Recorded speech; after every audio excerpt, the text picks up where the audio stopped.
Caulaincourt had just said that he wanted to get away from Napoleon. The emperor answered me very quietly, "Who is doubting your fidelity?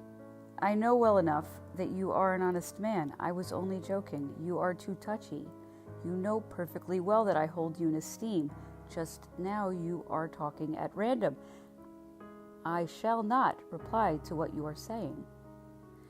I was, I confess, so beside myself that far from growing calmer, I was on the verge of saying the most unbecoming things to the emperor.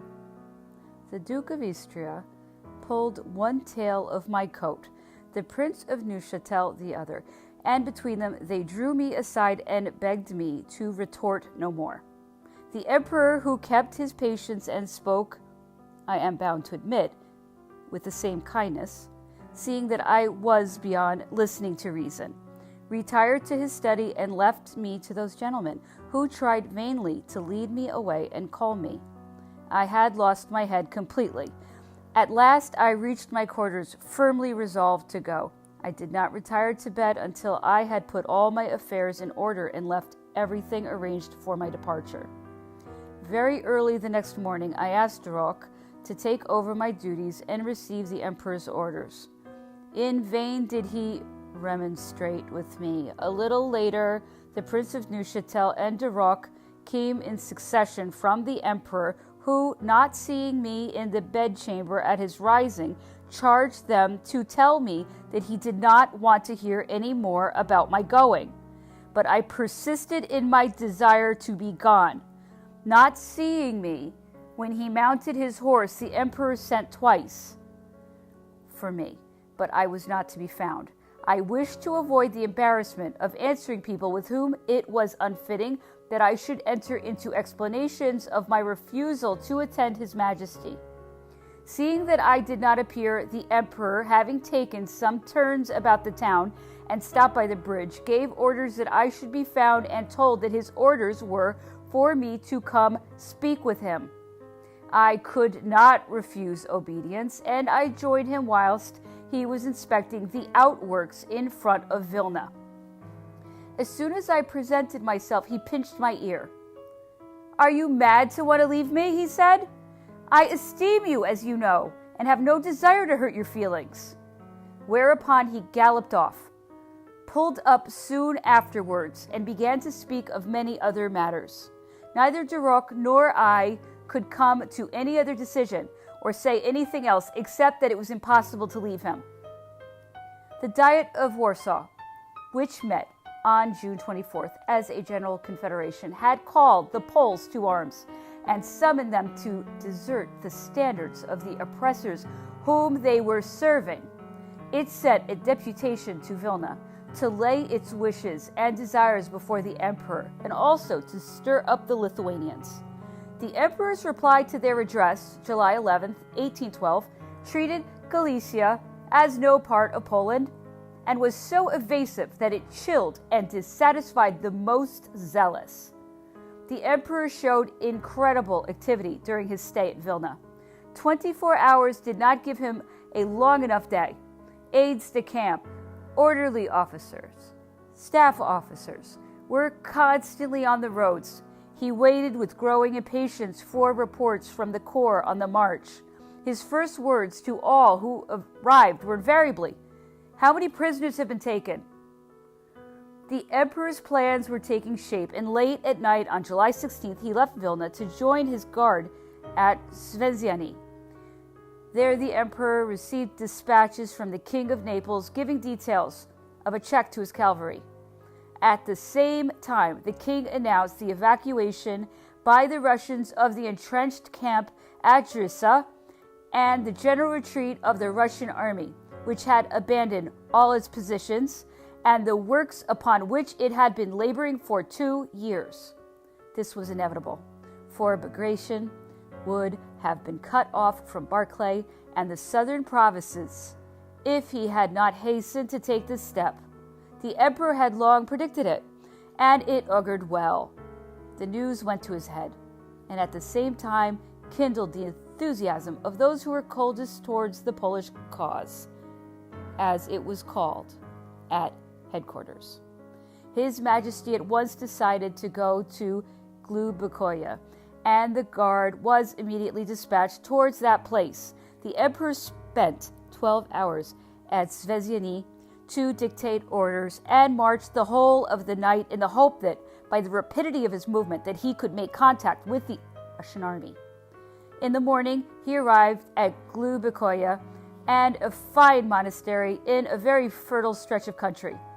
This astounding march from Vilna to Glubakoya proved that horses well ridden can cover a surprising distance, for the mounted chargers and the animals laden with heavy packs left Vilna at 6 o'clock in the morning, reached Zvezdiany at 8 o'clock in the evening, and by noon of the following day were at Glubakoya, having thus covered 48 leagues.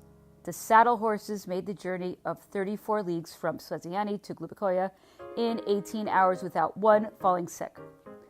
The King of Naples, who commanded the advance guard, was on the Dwina. Various cavalry skirmishes with mixed success had followed that ill-performed reconnaissance, which had cost us General Saint-Genier and many officers. The Russian army, having concealed its line of retreat, was able to effect it without being harassed, but the Marshal Prince of Ekmul, by his rapid march on Mohilou, had cut off from the retreat of Prince Bagration, who engaged in a lively battle with the advance guard of Saltanovka in a vain attempt to reopen his communications. Having failed to do this, after futile efforts in which he lost from 4,000 to 5,000 men, he decided to attempt a new detour to get in touch with the main army, but it was not able to rejoin it until they reached Smolensk. This affair was very costly in men, principally to the Russians, though very few prisoners were taken. It was ascertained at the same time that Tsar Alexander had left Polotsk on July 18th and his army some days previously. Also, that he had gone to Moscow to call the nation to arms. It was thought that he had left the army in order to escape the responsibility of subsequent military reverses, since its earlier movements had been unfortunate in that the forces had been separated and obliged to evacuate the great entrenched camp at Drissa, which looked upon in Russia as an invincible barrier if held by sufficient troops.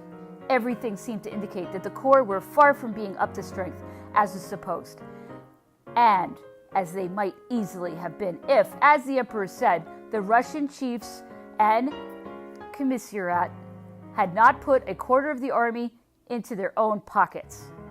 It was also learned that a ukase had been issued for calling to the colors 1 man in every 100, as well as 2 proclamations by Tsar Alexander, one to the Russian nation and the other to the people of the city of Moscow, which could leave no manner of doubt as to the desire to make the war a national one. Printed notices signed by Barclay and tossed to our outposts proved that he was not even scrupulous as to the means he would employ, for the French and Germans were asked to desert their standards and settle in Russia.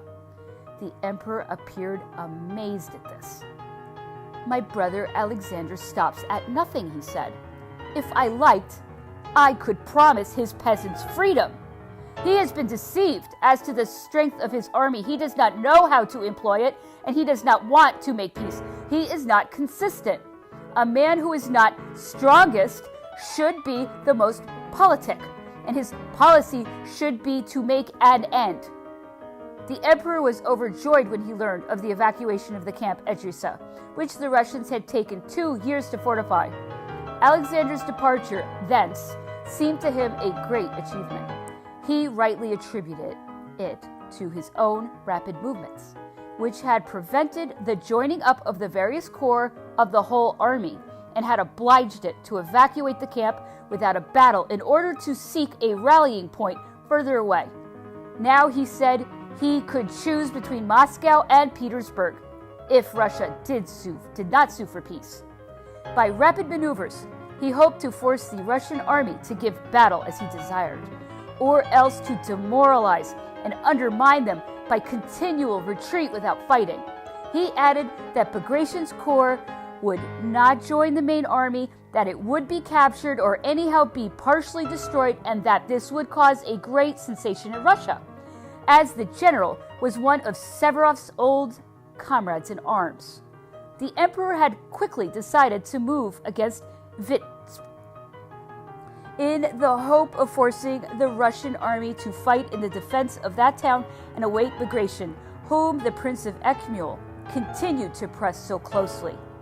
His Majesty left Glaubikoye on the 21st and slept on Kamen on the 23rd. The hussars of the Russian Guard suffered severely in an affair with our advance guard near Beshenkowitsky.